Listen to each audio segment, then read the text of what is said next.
My name's Gil Sirek, and I live Northwest District 5, and my wife and I have lived there for 35 years. We have 2 grown children, and both married, and 1 grandson and 1 grandson on the way, so that's a little bit about my family life.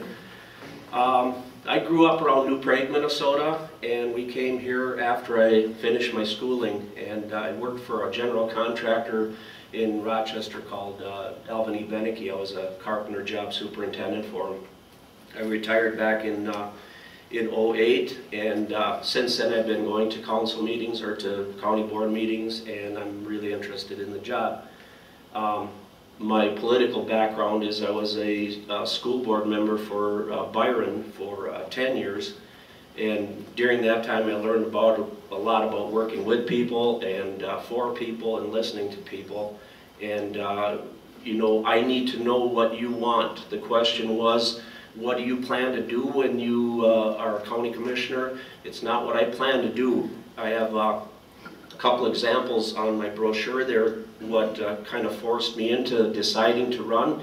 One of the biggest reasons, and Jim talked about it a little bit, is when the levy was set by the county at 0, and there was a few people at that meeting, and it turned out I felt I really understood when I left that meeting that there was going to be no tax increase except for if your property value went up and your school district changed or your township spent more money.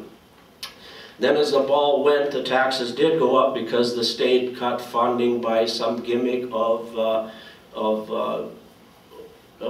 smoke and mirrors, call it whatever you want. I stood up in front of the board meeting after that, after my taxes went up, and I says, you know, the state kind of played games with us because we were told we were so many billions of dollars in debt, and all of a sudden now, after the school districts were forced to do excess levies and the counties were forced to cut spending, and now all of a sudden you have $600 million left, and what's the deal? I'm asking the county commissioners there. Do we get that $2 million back? No. Well, I want to know why. I think that the county can probably work better with the state, and probably some of this can be resolved without being surprised about things.